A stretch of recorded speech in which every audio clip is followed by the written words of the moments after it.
Hi, NS ആണ്. പുതിയൊരു വീഡിയോയിലേക്ക് സ്വാഗതം. ഇന്ന് നമ്മൾ സംസാരിക്കുന്നത് MG ZS EVയുടെ യൂസർ എക്സ്പീരിയൻസ് ആണ്.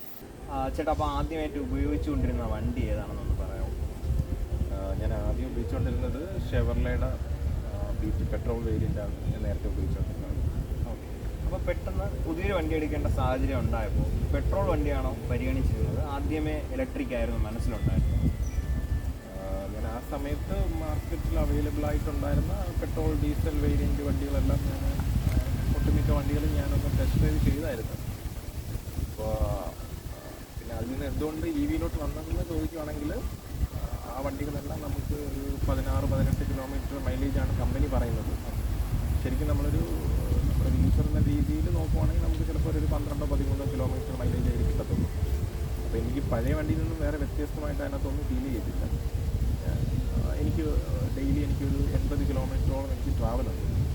അപ്പോൾ അങ്ങനെ വെച്ചൊന്ന് നമ്മൾ കാൽക്കുലേറ്റ് ചെയ്യുകയാണെങ്കിൽ EV തന്നെ ആയിരിക്കും എനിക്ക് ബെറ്റർ. ഇലക്ട്രിക് വണ്ടികൾ വേറെ ഏതൊക്കെ ടെസ്റ്റ് ഡ്രൈവ് ചെയ്തിരുന്നു? എന്തുകൊണ്ടാണ് MGയിലേക്ക് തന്നെ എത്തിയത് പറയാം? ഞാൻ ടാറ്റയുടെയും മഹേന്ദ്രയുടെയും EV വെഹിക്കിൾസ് ഞാൻ ടെസ്റ്റ് ഡ്രൈവ് ചെയ്തിട്ടുണ്ടായിരുന്നു. പിന്നെ MGയിലോട്ട് എത്തിയെന്ന് വെച്ചാൽ MGയുടെ ഈ ZS വേരിയൻ്റ് എന്ന് പറഞ്ഞ വണ്ടി ഗ്ലോബലി തന്നെ MG അവതരിപ്പിച്ചിട്ടുള്ളൊരു മോഡലാണ്. അപ്പം ലോകത്ത് പല രാജ്യങ്ങളിലും ഈ വണ്ടി സക്സസ്ഫുള്ളായിട്ട് ഓടുന്നുണ്ട്. പിന്നെ ഇന്ത്യയിലാണെങ്കിൽ തന്നെ അങ്ങനെ വലിയ പ്രശ്നങ്ങളുള്ളതായിട്ട് അങ്ങനെ ന്യൂസസ് ഇല്ല. പിന്നെ വണ്ടി അത്യാവശ്യം പവർഫുള്ളാണ്, കംഫർട്ടബിളാണ്, സേഫ്റ്റി ഫീച്ചേഴ്സ് നല്ല രീതിയിൽ സേഫ്റ്റി കാര്യങ്ങളെല്ലാം ഉണ്ട്. വണ്ടി സ്ട്രോങ് ആണ്. പിന്നെ ഏറ്റവും വലിയ ഒരു കാര്യം കമ്പനി ഇതിന് പറയുന്ന ഒരു റേഞ്ച് എന്ന് പറയുന്നത് 461 കിലോമീറ്റർ റേഞ്ചാണ് സിംഗിൾ ചാർജിൽ കമ്പനി പറയുന്നത്. അപ്പോൾ അത് ആ സമയത്ത് ഞാൻ വണ്ടി എടുക്കുന്ന സമയത്ത് ഇതായിരുന്നു ബെസ്റ്റ്. ഈ മഹേന്ദ്ര ടാറ്റ വെച്ച് കമ്പയർ ചെയ്യുമ്പോൾ ഇത് തന്നെയായിരുന്നു അതിൽ ബെസ്റ്റ്. അപ്പോൾ വണ്ടി എത്ര നാളായി എടുത്തിട്ട്? അതുപോലെ തന്നെ സർവീസ് മറ്റ് കാര്യങ്ങളെക്കുറിച്ചുള്ള വിശദാംശങ്ങളൊന്ന് പറയാമോ? ഇപ്പോൾ വണ്ടി ഇപ്പോൾ എടുത്തിട്ട് ഏകദേശം 3 മാസം കഴിഞ്ഞു. അതുപോലെ വണ്ടി ഇപ്പോൾ ഏകദേശം 8000 കിലോമീറ്റർ ക്രോസ് ചെയ്ത് 2 സർവീസ് കഴിഞ്ഞു. ഈ 2 സർവീസും ഫ്രീ ഓഫ് കോസ്റ്റ് ആയിരുന്നു. നമുക്ക് കോസ്റ്റ് ഒന്നും വരത്തില്ല.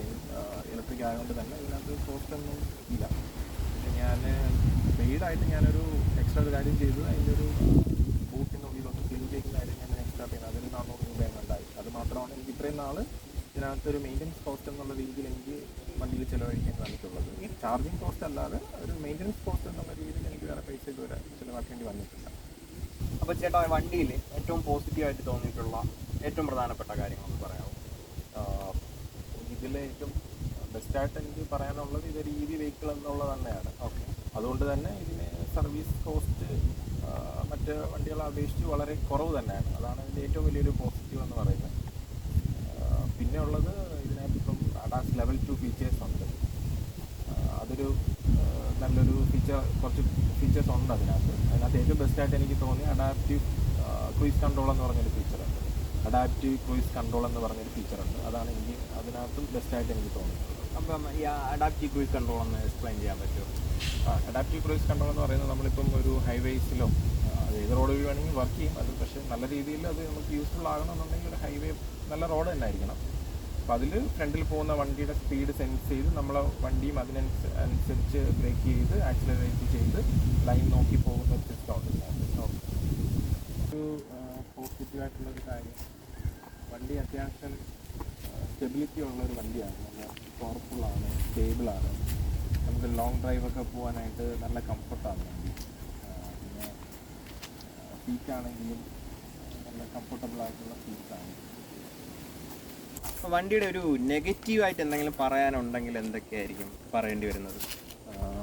അത് പൊതുവേ ഈ EV യൂസേഴ്സിനെല്ലാം ഉള്ളതാണ് ഈ ഒരു റേഞ്ച് ആങ്സൈറ്റി എന്ന് പറയുന്നൊരു സംഭവം. അതായത് നമുക്ക് ചാർജ് തീർന്നു പോകുമോ, ചാർജിങ് സ്റ്റേഷൻസ് നമ്മൾ പോകുന്ന സ്ഥലത്ത് അവൈലബിൾ ആണോ എന്നൊക്കെ ഉള്ളത്. ആ ഒരു റേഞ്ച് ആങ്സൈറ്റി എനിക്കും ചില സന്ദർഭങ്ങളിൽ എനിക്കും അത് ഫീൽ ചെയ്തിട്ടുണ്ട്. പക്ഷെ ഞാനിപ്പോൾ അതിൽ കംഫർട്ടബിളായിട്ട് വരുന്നുണ്ട്. ഇപ്പോൾ മറ്റൊരു കാറ് ഒരു പെട്രോളോ ഡീസലോ വണ്ടി കൊണ്ട് പോകുന്ന അത്ര ഒരു ലാഘവത്തോടെ നമുക്ക് EV വെഹിക്കിൾ എല്ലായിടത്തും കൊണ്ടുപോകാൻ പറ്റത്തില്ല. നമ്മൾ കുറച്ച് പ്ലാൻഡായിട്ട് പോകേണ്ടി വരും. ഒരു ട്രിപ്പ് പോവുകയാണെങ്കിലും അല്ലെങ്കിൽ എങ്ങോട്ടെങ്കിലും പോവുകയാണെങ്കിൽ നമ്മൾ വണ്ടി ചാർജ് എത്ര പെർസെൻറ്റേജ് ഉണ്ടെന്ന് നോക്കുക. നമ്മൾ പോകുന്ന സ്ഥലങ്ങളിൽ ചാർജിങ് സ്റ്റേഷൻസ് അവൈലബിൾ ആണോ എന്നുള്ളത് നോക്കുക. അപ്പം അങ്ങനെ ഒരു നമ്മൾ കുറച്ച് പ്ലാൻഡ് ആയിട്ട് കുറച്ച് കാര്യങ്ങൾ ചെയ്യേണ്ടതായിട്ടുണ്ട്.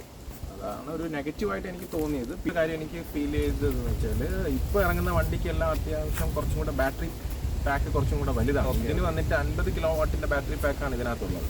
ഇപ്പം 65-75 ബാറ്ററി പാക്ക് കപ്പാസിറ്റി ഉള്ള വണ്ടികൾ ഇപ്പോൾ ഇറങ്ങുന്നുണ്ട്. അപ്പോൾ അതുകൊണ്ട് അവർക്ക് കുറച്ചും കൂടെ റേഞ്ച് കൂടുതൽ കിട്ടും. ഇപ്പോൾ എൻ്റെ വണ്ടിക്കാണെങ്കിൽ കമ്പനി പറയുന്നത് 461 കിലോമീറ്ററാണ് കമ്പനി പറയുന്നത്. നമുക്കൊരു യൂസ് ചെയ്യുന്ന സമയത്ത് നമുക്കൊരു 360 കിലോമീറ്റർ വരെ കിട്ടും. അപ്പോൾ കുറച്ചും കൂടെ ബാറ്ററി പാക്ക് വലുതാക്കിയിരുന്നെങ്കിൽ നല്ലതായിരിക്കും എന്നെനിക്ക് തോന്നിയിട്ടുണ്ട്. ഓക്കെ ചേട്ടാ, അപ്പോൾ ഈ വാഹനത്തിൻ്റെ ചാർജിങ്ങുമായിട്ടുള്ള ഡീറ്റെയിൽസ് ഒന്ന് പറയാമോ? ഇതിൻ്റെ ബാറ്ററി പാക്ക് വന്നിട്ട് 50 കിലോവാട്ടിൻ്റെ ആണ് ഇതിൻ്റെ ബാറ്ററി പാക്ക് എന്ന് പറയുന്നത്. എന്ന് വെച്ചാൽ നമുക്ക് ഇതൊരു ഫുൾ ചാർജ് ആക്കണമെങ്കിൽ നമുക്ക് 50 യൂണിറ്റ് കറണ്ട് വേണം നമുക്കിത് ഫുൾ ചാർജ് ആക്കണമെങ്കിൽ. പിന്നെ വണ്ടിയുടെ കൂടെ ഇവർ നമുക്ക് 2 ടൈപ്പ് ചാർജർ തരുന്നുണ്ട്. ഒരു ട്രാവൽ ചാർജർ എന്ന് പറഞ്ഞിട്ടൊരു 3 കിലോവാട്ടിൻ്റെ ഒരു ചാർജർ തരുന്നുണ്ട്. അത് വെച്ച് നമുക്ക് വീട്ടിൽ വെച്ചിട്ട് പ്ലഗ് ചെയ്ത് ചാർജ് ചെയ്യാനുള്ള നമ്മൾ നോർമൽ ഫ്രിഡ്ജിൻ്റെ ഒക്കെ പ്ലഗ് ഇല്ലേ, അതിൽ പ്ലഗ് ചെയ്യാൻ പറ്റുന്ന ഒരു ടൈപ്പ് ചാർജറുണ്ട്. അതാണ് ട്രാവൽ ചാർജർ എന്ന് പറയുന്നത്. അത് 3 കിലോവാട്ടിൻ്റെ ആണ്. അത് നമുക്ക് ഫുൾ ചാർജ് ആകാനായിട്ട് ഒരു 0 to 100 ആകാൻ വേണ്ടിയിട്ട് ഒരു 16 മുതൽ 18 മണിക്കൂർ വരെ എടുക്കും. പിന്നെ ഇവർ വേറൊരു AC ഫാസ്റ്റ് ചാർജിങ്ങിൻ്റെ വേറൊരു അഡാപ്റ്റർ തരുന്നുണ്ട്. അത് 7.3 കിലോവാട്ടിൻ്റെ ആണ്. അത് നമുക്ക് 0 to 100 ഏകദേശം ഒരു 12 മണിക്കൂർ കൊണ്ട് ഇത് നമുക്ക് വീട്ടിൽ ഇൻസ്റ്റാൾ ചെയ്യാൻ പറ്റുന്നതാണ്. പിന്നെ നമുക്ക് ഉള്ളത് പുറത്തുള്ള ചാർജിങ് സ്റ്റേഷൻസിൽ നമുക്ക് ചാർജ് ചെയ്യാൻ പറ്റും.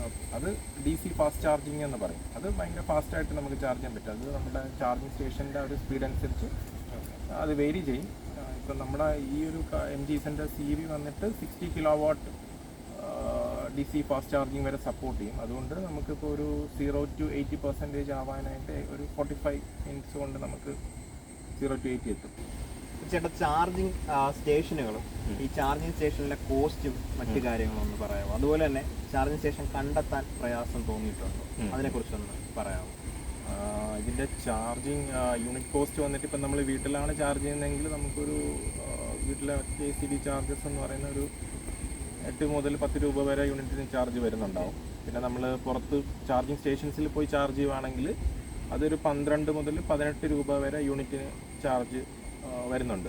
പിന്നെ പ്ലസ് GST കൂടെ നമ്മൾ പുറത്ത് ചെയ്യുവാണെങ്കിൽ വരും. എന്നാലും വലിയ എമൗണ്ട് അല്ല. ഇപ്പോൾ ഒരു ഫുൾ ചാർജ് ആകാനായിട്ട് എനിക്ക് ഏകദേശം ഒരു 800-നും 900-നും ഇടയ്ക്ക് അല്ലെങ്കിൽ ഒരു 1000 രൂപയ്ക്ക് താഴെയായിട്ട് എനിക്ക് പുറത്തുനിന്ന് ചാർജ് ചെയ്യാനായിട്ട് എനിക്കാകും. അത് തീർച്ചയായും പെട്രോൾ കോസ്റ്റ് വെച്ച് നോക്കുമ്പോൾ വളരെ ലാഭമാണ്. വളരെ ലാഭമാണ്. ഇപ്പോൾ 1000 രൂപയ്ക്ക് എനിക്ക് ഇപ്പോൾ എൻ്റെ ഒരു ഡ്രൈവിംഗ് സ്റ്റൈൽ വെച്ചിട്ട് എനിക്കൊരു 350 കിലോമീറ്റർ എനിക്ക് 1000 രൂപയ്ക്ക് ഈസി ആയിട്ട് എനിക്ക് പോകാൻ പറ്റും.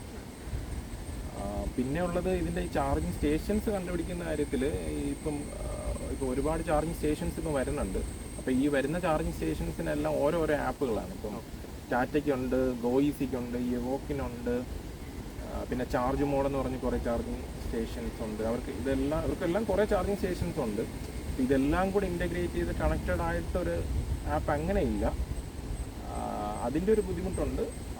പല ആപ്പുകൾ നമ്മൾ ഇൻസ്റ്റാൾ ചെയ്യേണ്ടതായിട്ട് വരും. പിന്നെ ഇപ്പം ഗൂഗിൾ മാപ്സിലും നമുക്ക് EV ചാർജിങ് സ്റ്റേഷൻസ് നമുക്ക് അറിയാൻ പറ്റും. അപ്പോൾ ചിലപ്പോൾ അവിടെ ചെല്ലുമ്പോൾ നമ്മുടെ ഇല്ലാത്തൊരു ആപ്പായിരിക്കും ചിലപ്പോൾ നമ്മൾ ഇൻസ്റ്റാൾ ചെയ്ത് റീചാർജ് ചെയ്യേണ്ടി വരുമായിരിക്കും. അതുമാത്രമാണ് ഇങ്ങനെ ഈ ചാർജ് സ്റ്റേഷൻ കണ്ടുപിടിക്കുന്നതിലൊരു ബുദ്ധിമുട്ടുള്ളത്. പിന്നെ പ്ലഗ് ഷെയർ എന്ന് പറഞ്ഞൊരു ആപ്പുണ്ട്.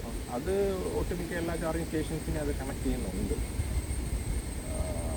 പിന്നെ ചാർജിങ് സ്റ്റേഷൻസിലെല്ലാം ഇപ്പം ആൾക്കാരുള്ള ചാർജിങ് സ്റ്റേഷൻസ് അല്ല. നമുക്ക് ഈസി ആയിട്ട് നമ്മളെ മൊബൈൽ ആപ്പ് വെച്ച് തന്നെ നമുക്ക് സ്റ്റാർട്ടും സ്റ്റോപ്പും പേയ്മെൻ്റ് എല്ലാം അങ്ങനെ തന്നെയാണ് പോകുന്നത്. വണ്ടിയിലേക്ക് നമുക്ക് കയറാൻ വേണ്ടി കീസ് ഉപയോഗിക്കണമെന്നില്ല. നമുക്കിവിടെ കീലെസ് എൻട്രി ആണ് ഇവർ പ്രൊവൈഡ് ചെയ്യുന്നത്.